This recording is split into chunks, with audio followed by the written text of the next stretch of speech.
You're listening to the Biohackers World podcast. Hello and welcome to Biohackers World podcast. I'm super excited to have Dr. She here to interview, and I am Samantha Lander. I'm a functional diagnostic nutritionist, a speaker, influencer, mom, DJ. I do a few things. So I'm going to tell you a little bit about him, and then we're going to get going. All right. So Dr. She has over 40 years experience in scientific research. He has a professorship in multiple universities. I would name all of them, but there's about 10, and they're I will butcher it. But he has served on many academic leadership positions, including American Diabetes Association, and received numerous awards in academic research and services. But there's a lot more to you than I know that little bio. Thank you. So you've been on your own health roller coaster, like I have. Can you take us back to that moment you knew when it was like, just something has to change, and like what it was for you that made you have that big shift in your health and push forward on your new path? Well, like many people, I started having health issues in my 30s. The most important issue was asthma, and I also started having sciatica and joint pain, back pain. I'm a tennis player. Okay. So in my early 30s, I had to take a Tylenol to play tennis.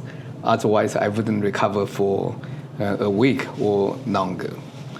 So I knew from that time point on that I had to do something to change the direction of my health. Mm-hmm.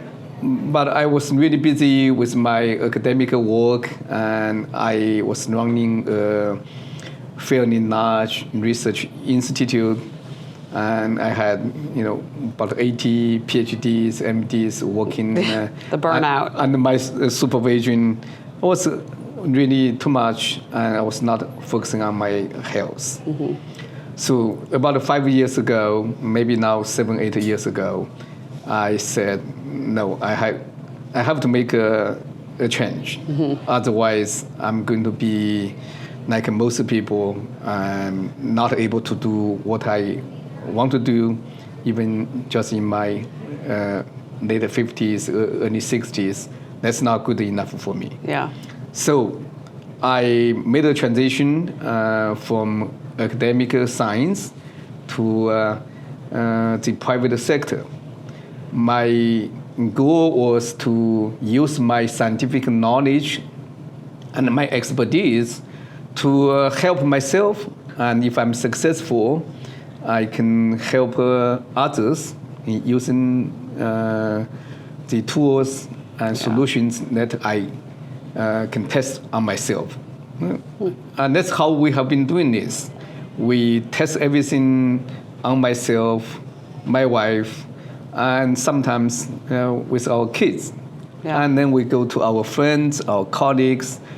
We don't put anything out unless we have very strong personal experience and have clinical data from a fairly large population. Mm-hmm. This is a very important approach that the longevity community really needs.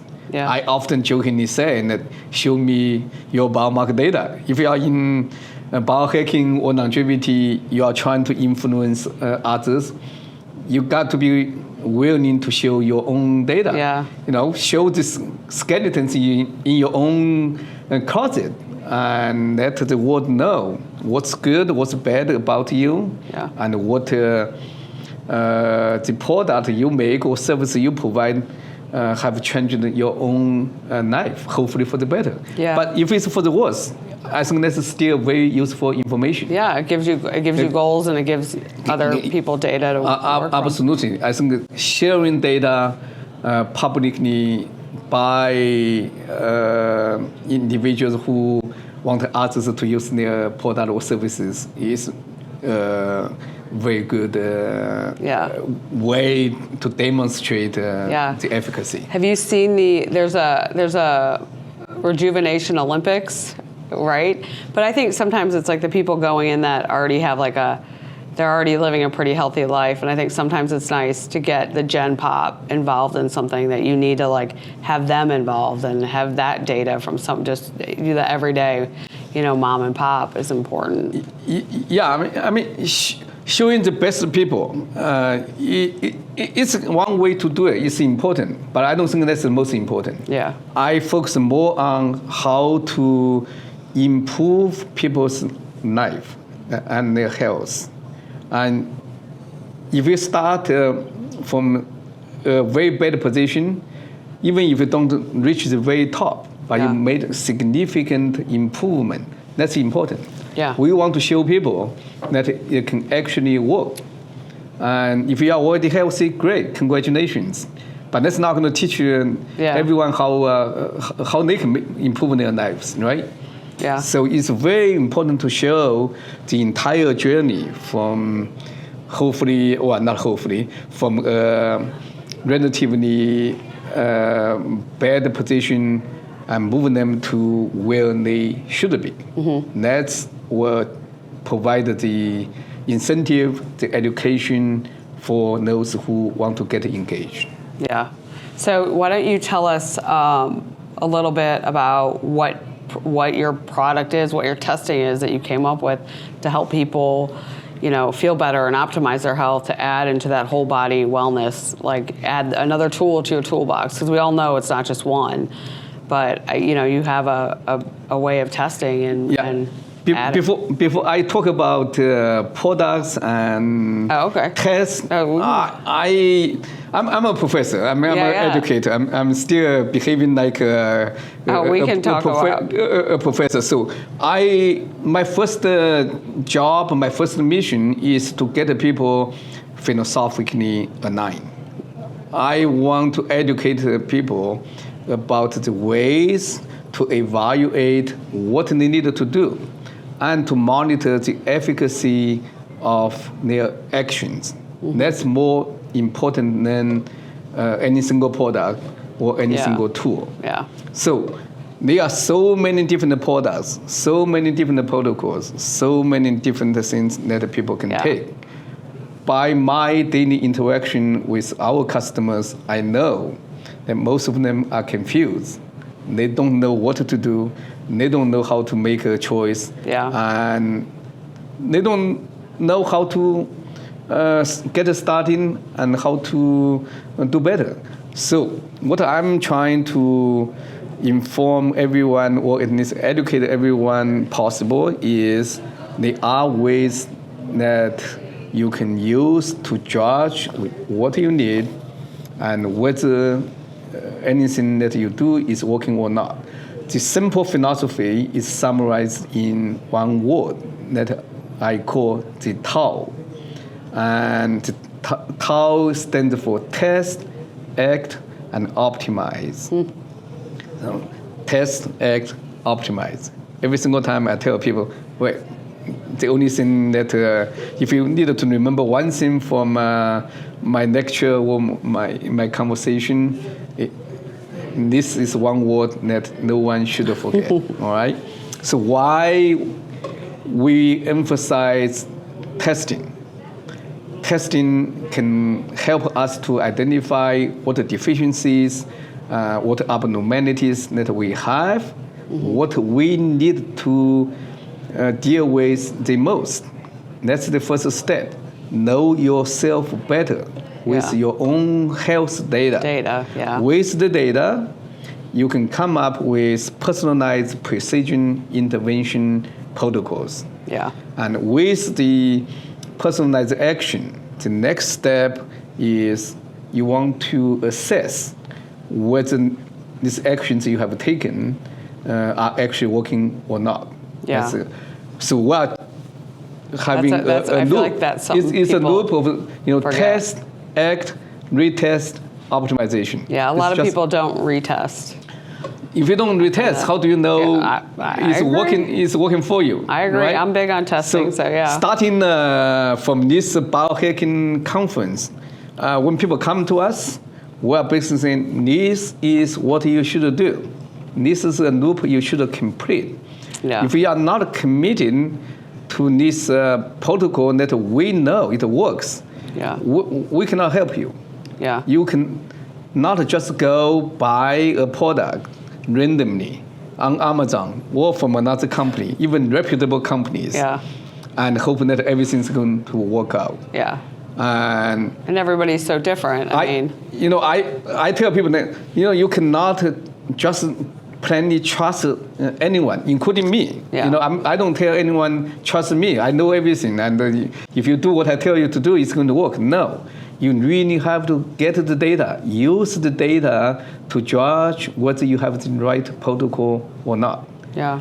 And so you get the testing, get the actions in place, get retested to monitor the efficacy. Yeah. That's a philosophy that will help you to win. I don't care, what products or new tools we're going to have. We may have new biomarker tests available in the future, but the philosophy, I believe, is not going to change. The T.A.O philosophy is the only way that we need to healthy longevity. That's what everyone should think about it. So what if I were your client and I came in and said, well, I ran the test and I feel a little bit better, but I can't afford to run them again, so I'm not going to. I'm going to stay on the protocol I'm on. Because that is what you see a lot of. We do, and we recognize that problem. That's why we are now launching membership programs that will reduce the price. And so we can get more people on the retesting and optimization protocol. Yeah. We can do it if we have the volume, if we can reduce the operational cost. We're trying to do everything possible to bring the price down so more people can choose the right solution for their health. Yeah, it's doable. I get a lot of that even with my clients. Like, I don't want to retest, and I'm like, well, you can't just stay on the same hormones necessarily for ever, and you may not need all those supplements. And it's definitely a thing. So you have 4 kids, right? A company and a house full of love. Apparently, a lot of pets. How has this business you've started influenced how you interact and how you are with your family? Yeah, to me, it's not a business. Yeah. It's our passion. So my wife also plays a significant role in the company. She has a PhD in biochemistry and food science. So a lot of the things I talk about were actually developed by her. So I try not to take I can only imagine your dinner table from her. And my kids are also heavily involved in what we do. Good. Even my youngest daughter, she's 4 years old. She already started her own longevity program. It's never too early to get started on a longevity program. Yeah. Obviously, what we do in very young children is quite different from what we do for individuals in their 50s, 60s, or beyond. All the programs are tailored to what they need. Yeah. And one of the most important element towards healthy longevity is actually proactive action. And you really want to start early. Yeah, well, we live in a reactive society. Yeah, with the food supplies we have, unfortunately, many people, including very young children, are deficient in key micronutrients. Yeah. And vitamin D is commonly known by many people, but there are others like calcium, selenium, magnesium, and also a lot of vitamins, vitamin B, C, and even 25% of children are deficient in NAD, a very important coenzyme. So young children have a lot of nutritional components that needed to be improved. Yeah, it's interesting. Well, that's good. It's good to have a mission and not make it. I love what I do, so I never feel like I have a job, which is always nice. So I do have kind of a personal question for me. So I'm in recovery, and so I know that a lot of people say, NAD is great for people, for addicts, for you trying to get sober and getting off alcohol or drugs. What are your thoughts on that? Absolutely. There are a lot of evidence that NAD can help addictions that has been used in clinics for several decades. And one thing that people may not know, NAD actually can increase tolerance of alcohol by at least threefold. Oh boy. So increase your tolerance? Yeah, increase your tolerance because oh boy.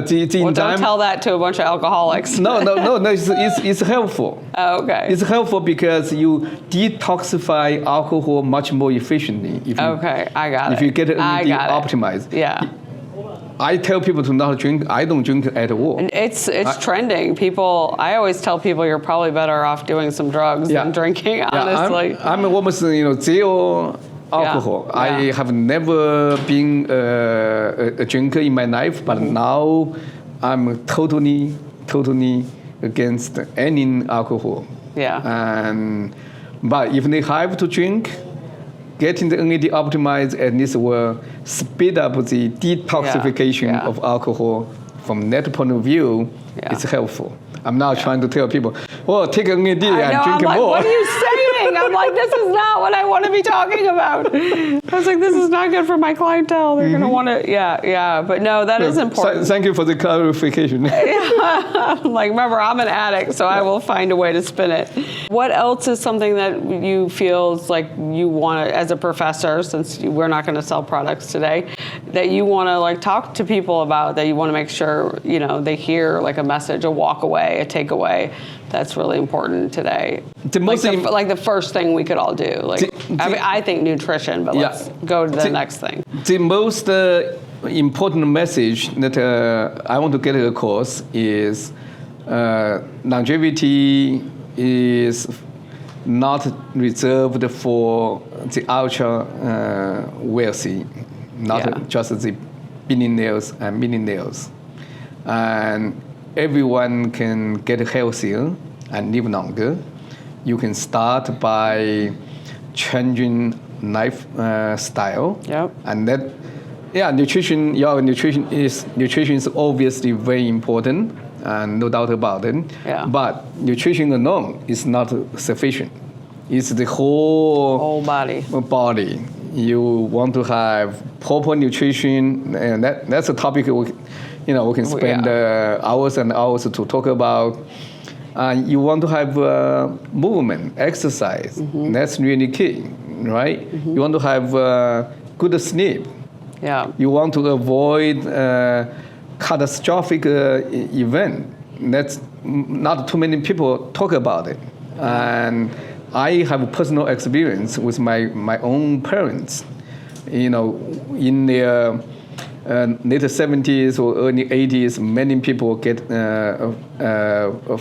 fail, and then they cannot get up anymore. Their health just go down from there. Yeah. So to prevent that, you want to build muscles, you want to be strong, and you also want to be careful. Even if you are very strong, if you are not careful, you can kill yourself. Right. You can injure yourself, and you can kill yourself. And that's something that's so simple, but very few people talk about. Yeah, and there's so much free wellness. People don't realize just breath work or putting your feet in the grass and or just be happy. Laugh by yourself, laugh with your family, laugh with your friends. Yeah. That can be very helpful because it improves your immune function. I know it because when I get upset, I know my immune system goes down. That's why I constantly remind myself, don't get upset. Yeah. Be happy. Yeah, my personal journey, for me, I was doing all the things, but I didn't really tap into my emotional well-being. And then once I started working on that, a massive shift. So it's whole body. You got to do it all. Yeah. You really do. All right. Well, thank you so much for coming and doing this interview today. I appreciate it. It was great getting to know you a little bit better on a personal level. You had a big crowd out there. Yeah. So Thank you. Yeah. My pleasure to be here. Yeah. We love the Biohackers World. We really loved it in LA. We love it here in Chicago, especially because this is a new market that's opening up now. And then Miami, of course, was phenomenal last year, and we're looking forward to this year on November 1st and 2nd, which will be an amazing event. I think it's going to be huge and really exciting.